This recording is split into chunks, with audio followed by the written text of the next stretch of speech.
अस्सलामु अलैकुम वरहमतुल्लाहि ताला वबरकातुहू। मुहतरम नाज़रीन, मैं उम्मीद करता हूँ कि आप हज़रात खैरियत व आफ़ियत से होंगे। माशाअल्लाह, ये जानकर बड़ी खुशी हुई, हमारे अकाबिर, हमारे उलमा, हमारे खुतबा मुफ्ती सलमान अज़हरी साहब के साथ खड़े हैं और मुफ्ती सलमान अज़हरी साहब की रिहाई के लिए हुकूमत हिंद से क़ानूनी तौर पर रिहाई के जंग भी लड़ रहे हैं। मुझे उम्मीद है अल्लाह व तबारक व तआला की ज़ात पर मुफ्ती सलमान अज़हरी साहब की रिहाई की सूरत में बहुत ही अच्छी खबर सुनने को मिलेगी इंशाअल्लाह ताला।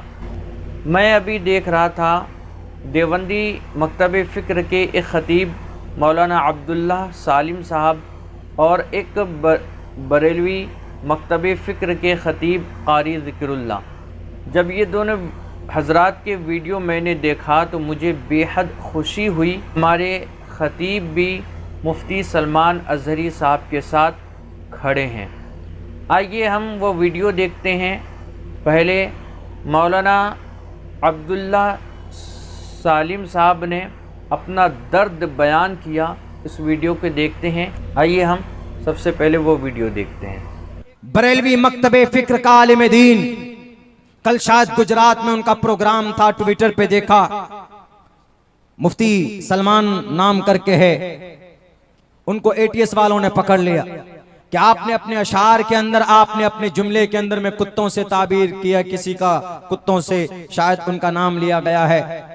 तो उनको एटीएस वालों ने पकड़ लिया कि आप भड़का रहे हैं, आपने किसका अपमान किया है। सवाल जवाब हो रहा है।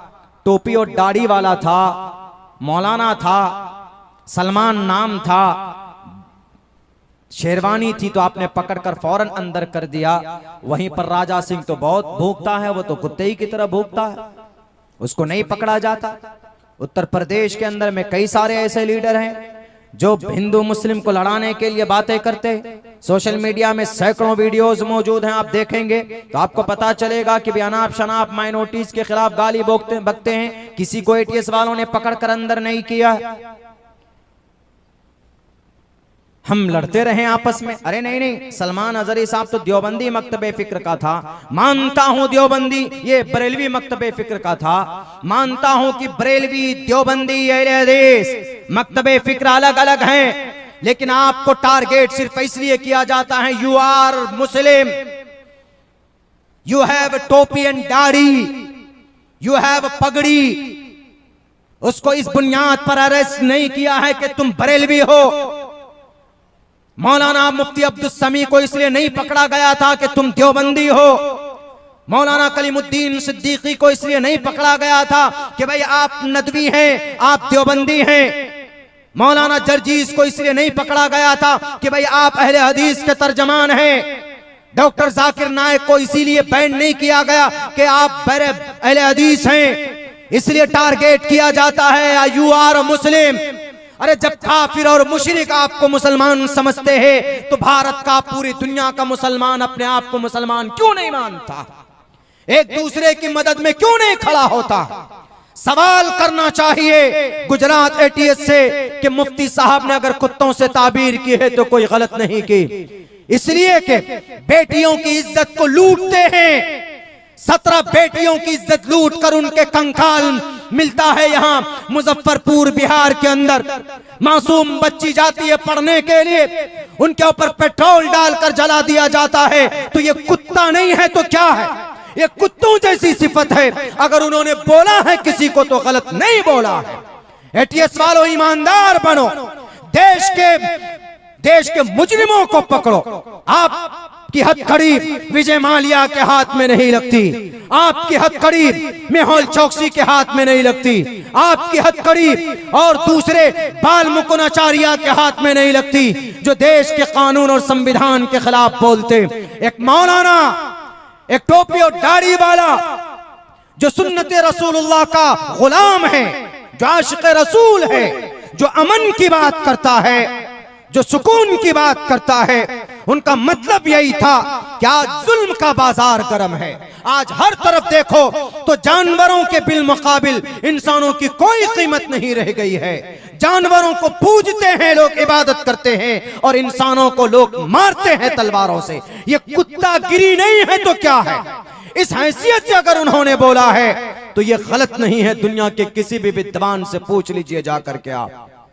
लेकिन मेरे भाइयों मुसलमानों, इबरत का मकाम तो हम लोगों के लिए कि ये सब कुछ हो रहा है, अल्लाह की मदद नहीं आ रही है, तो अल्लाह की मदद वहीं रुकी हुई है कि मुसलमान बटा हुआ है और मुसलमान बुरे रास्ते पर चल रहा है।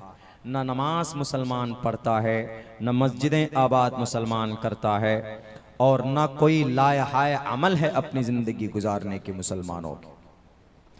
तबीयत बड़ी खुश हुई जब पता चला कि 27,800 रुपये यहाँ के यंग जो युवा क्लब के नौजवानों ने पेश की। बड़ी तबीयत को खुशी मिली इस मिल्लत और इस तकदीर। ये जो आपने बयान सुना, ये देवबंदी मकतब फ़िक्र के मौलाना अब्दुल्ला सालिम साहब थे। अब हम कारी ज़िक्रुल्लाह साहब ने अपना दर्द क्या बयान किया अपनी वीडियो के अंदर, क्या बातें कही मुफ्ती सलमान अज़हरी साहब के ताल्लुक़ से, आइए वो वीडियो देखते हैं। हज़रत मौलाना सलमान अज़हरी साहब क़िबला की गिरफ़्तारी की मैं मज़म्मत करता हूँ। मौलाना सलमान अज़हरी साहब का एक जुमला जो कि सख्त है, हमारा दौर आएगा, हमारा दौर आएगा। तो इस जुमले के ज़रिए हज़रत मौलाना मुफ्ती सलमान अज़हरी साहब ने उन बदमाशों को मुखातब किया है बार बार कि जिन्होंने बार बार मेरे नबी की शान में गुस्ताखी की है। कोई कहीं से उठता है, हज़रत सैयदा आयशा सिद्दीक़ा रज़ियल्लाहु ताला अन्हा की शान में गुस्ताखी करता है। कोई कहीं से उठता है और मुसलमानों को हिंदुस्तान से निकालने की बात करता है। कोई कहीं से उठता है और 2024 तक हिंदुस्तान से मुसलमानों को मिटा देने की बात करता है या निकाल देने की बात करता है। कोई कहीं से उठता है और कुरान शरीफ में तहरीफ की बात करता है, उसकी 26 आयतों को निकालने की बात करता है। कोई कहीं से उठता है और जुलूस की शक्ल में चलते हुए इशारतन मुसलमानों को मारने और काटने की बात करता है। कोई कहीं से उठकर अपने अपने घरों में मुसलमानों को सबक सिखाने के लिए हथियार रखने की बात करता है। ऐसे लोगों को कभी गिरफ्तार नहीं किया गया। हिंदुस्तान के मुसलमानों ने बार बार ऐसे लोगों की गिरफ्तारी का मुतालबा किया जिन्होंने अपने बयान के ज़रिए हिंदुस्तान के अमनो अमान को ख़तरा पहुंचाना चाहा, लेकिन ऐसे लोगों को बार बार मुसलमानों की तरफ से मुतालबा करने के बाद भी गिरफ्तार नहीं किया गया। मौलाना मुफ्ती सलमान अज़हरी साहब का एक ही मिशन है कि जान है इश्क़ मुस्तफ़ा, रोज़ फजू करे खुदा, जिसको हो दर्द का मज़ा, नाज़े दवा उठाए क्यों। हज़रत मौलाना मुफ्ती सलमान अज़हरी का एक ही मिशन है, उन्हें जाना, उन्हें माना, न रखा गैर से काम। लिल्लाहिल हम्द, मैं दुनिया से मुसलमान गया, जानो दिल होश व खिरत सब तो मदीने पहुँचे, क्यों नहीं चलते रज़ा, सारा तो सामान गया। उनका एक ही मिशन है, करूँ तेरे नाम पे जा फिदा, न बस एक जहाँ दो जहाँ फिदा, दो जहाँ से भी नहीं जी भरा, करूँ क्या करोड़ों जहाँ नहीं। वो अपनी तकरीर में बार बार उन्हीं लोगों को मुखातब करते हैं जो हमारे नबी की शान में गुस्ताखी करते हैं, जो हमारे मज़हब इस्लाम के हवाले से बकवास करते हैं, जो कि हिंदुस्तान से मुसलमानों को और इस्लाम को मिटाने की बात करते हैं। हज़रत मौलाना मुफ्ती सलमान अज़हरी ने बार बार अपनी तकरीर में यही पैगाम दिया है कि हम अपने नबी से जान से ज़्यादा मोहब्बत करते हैं, माल से ज़्यादा मोहब्बत करते हैं, वालिदैन से ज़्यादा मोहब्बत करते हैं, हम तमाम लोगों से ज़्यादा अपने प्यारे नबी से मोहब्बत करते हैं, और हमारी मोहब्बत ये है कि करूँ तेरे नाम पे जा फिदा, न बस एक जहाँ दो जहाँ फिदा, दो जहाँ से भी नहीं जी भरा, करूँ क्या करोड़ों जहाँ नहीं। तो मैं पूछना चाहता हूँ कि वो लोग जो बार बार मेरे नबी की शान में गुस्ताखी करते हैं, उन्हें कभी गिरफ्तार न किया गया, कभी गिरफ्तार न किया गया।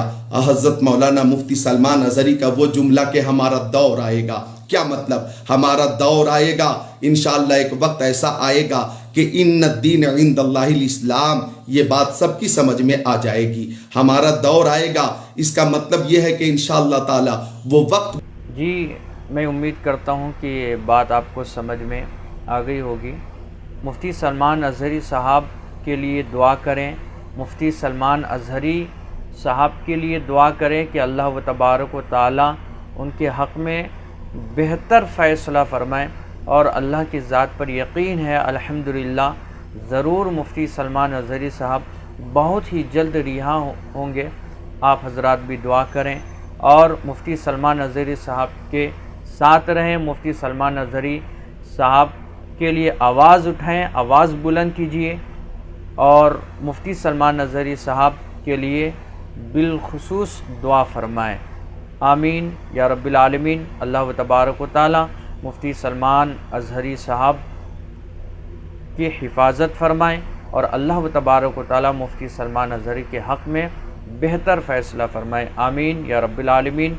अस्सलामु अलैकुम व रहमतुल्लाहि ताला व बरकातुहू।